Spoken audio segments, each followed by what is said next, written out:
The wind that morning didn't howl. It sighed, just enough to rustle the curtains of the dry goods store and lift the dust from the street like breath from a tired chest. Heat hadn't come yet. The sky hung pale and indecisive, like a promise not yet kept. Jonah Callahan stood outside the blacksmith's, tightening the reins on a restless gelding, when he heard the voice. "Sir," the little girl said. He looked down and saw her, bare feet dirty, one stocking rolled halfway down. Her bonnet was lopsided. Her voice held no quiver, no question. "Mama told me you might help." She couldn't have been more than 5. There was something fierce about her stillness. Behind her stood another child, younger, clutching the back of her skirt. And a woman, their mother, sat on the bench under the church awning, hands folded like she was already on trial. Jonah's jaw worked for a moment. He didn't speak. The girl, Josie, stepped closer. "We was beaten. Mama didn't fight. Said it'd only make it worse. The preacher's wife said to go east. But Mama said, find Jonah Callahan." A name he hadn't heard from a woman's mouth in near 7 years. He didn't ask how Millie Rose knew him. He didn't ask why she'd sent her girl, not come herself. He looked toward the woman on the bench. Her eye was blackened, lip cut. She didn't meet his gaze. Not yet. They had come into town at dawn, walking beside a handcart with one broken wheel. No horse. No man. No boots on their feet. Dust in their teeth and bruises down their arms. Millie Rose had once lived west of the river with her husband's people. But after he died in a fire, some said drink, some said accident, his kin took in the widow and her girls, only to use her like wood for burning. Folks didn't interfere with family business out there. But what the girls saw, that was the line she crossed. She left in the night, carrying Lila and half-pulling Josie, walked 20 miles on torn soles to the next town, then 30 more to this one. To him. Jonah crouched down. "What's your name?" he asked, voice like gravel underwater. "Josie. You always this brave?" She looked him dead in the eye. "Only when I got to be." He stood, walked to Millie. She didn't flinch. That scared him more than if she had. "You ask your girl to speak for you now," he said. Her lip twitched, maybe a smile, maybe shame. "I ask her to speak when I can't lift my voice," she said calm. "That all right with you?" He paused, took off his hat. "Not sure yet," he said.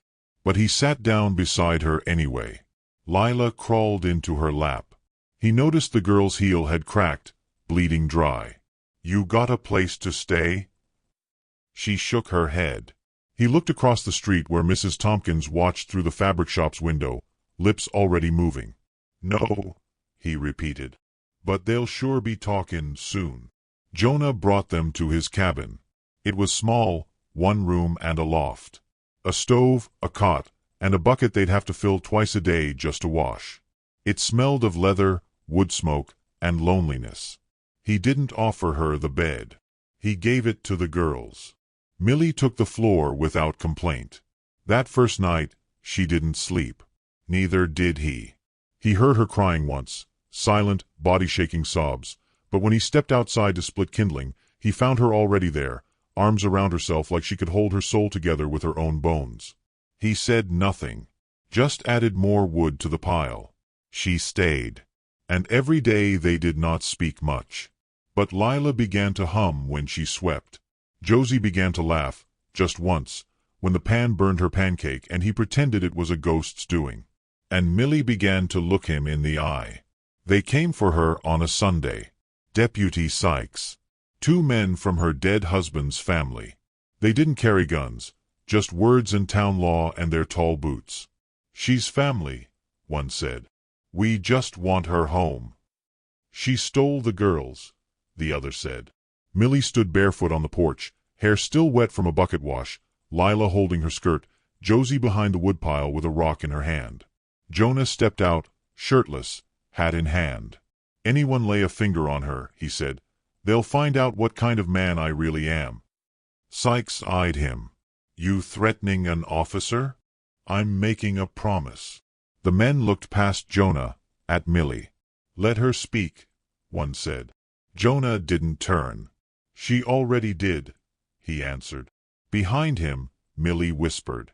You told me to run if they came. I changed my mind, Jonah said. If you run now, they'll just keep coming. Deputy Sykes sighed, looked tired of it all. Unless there's a marriage, he said flatly, there ain't no legal hold here. She's still tied to them by name. Jonah turned around. Millie stood tall, bloodless but breathing steady. Would it matter to you, he asked her, if I married you just to make them stop? She blinked. No, she said. But I'd rather it not be just. That made him smile, crooked, reluctant. Reckon we got a day then, he said. Let him try again tomorrow. The men left. The town talked louder. But Jonah stayed on the porch until dark, hat in lap, shotgun across his knees, not to fire, but to remind. And when Millie came out with a cup of tea, strong, bitter, perfect, he nodded. We ain't safe yet, she said. No, he replied. But they saw. What? That you ain't theirs anymore. She sat beside him. For the first time, their shoulders touched. She didn't flinch. Neither did he. Some men carry guns. Others carry silence. But the rarest carry the broken in their arms and never put them down again. The world don't always need rescuers. Sometimes it just needs someone to say, not this time. And mean it. Which city are you watching our video from? Please leave a comment. Please subscribe to the channel as well. Thank you.